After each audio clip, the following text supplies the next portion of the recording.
Good morning, my beautiful babes and babettes. I'm your resident active advocate, and I am here to talk to you today about the advantages of the Continuum model. This model of disability can be somewhat ambiguous in that it takes a medical concept of the bell curve, but applies it to every single human being on Earth rather than just to people with disabilities or diagnosable disabilities. So, in the continuum model, it is stated that every human being on Earth has some form of disability. It all depends on what it is that is disabling us. So, you get your classic examples of the diagnosable disabilities, such as the physical, mental, social, and emotional disabilities that I keep bringing up.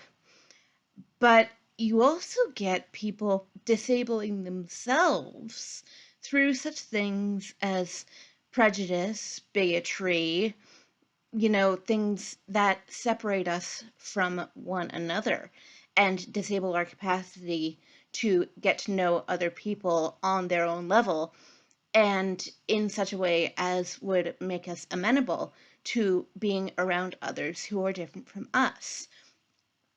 Now, as previously stated, I am a person who possesses great privilege, and I fully recognize this. So, while I recognize my own privilege, I recognize that other people are not as privileged as I am. And I'm not humble bragging, I'm not bragging at all about any of this. I think it's extraordinarily important not to be prejudiced or biased against other people who seem, quote, lesser than you. I don't agree with that terminology whatsoever.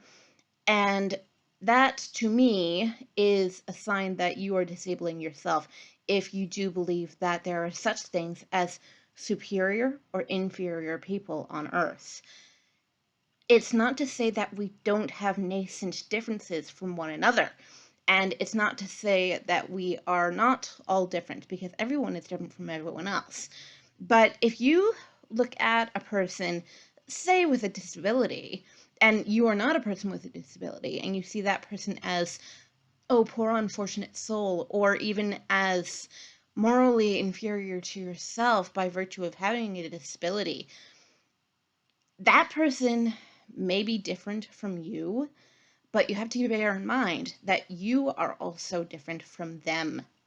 We are all experiencing life on a different level in different capacities, in the capacity that we are capable of understanding, that we are capable of physically interacting with, that we are capable of having an intellectual grasp of. So, just because someone has a diagnosable disability does not necessarily make them, according to the continuum model, any more or less disabled than another person. And especially if that person is bringing such a thing as disability upon themselves by intentionally separating themselves from other people.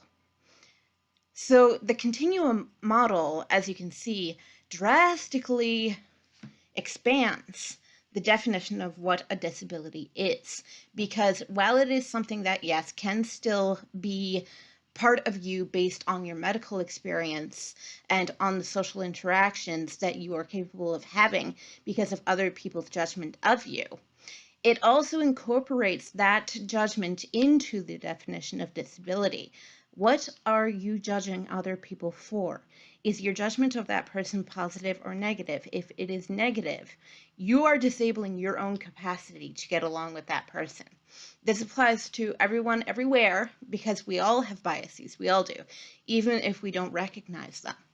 So the benefit of knowing the continuum model is that we become capable of recognizing where our own biases lay, in that we may strive to undo them, or we may strive to learn about a community with whom we have had no interaction up to this point.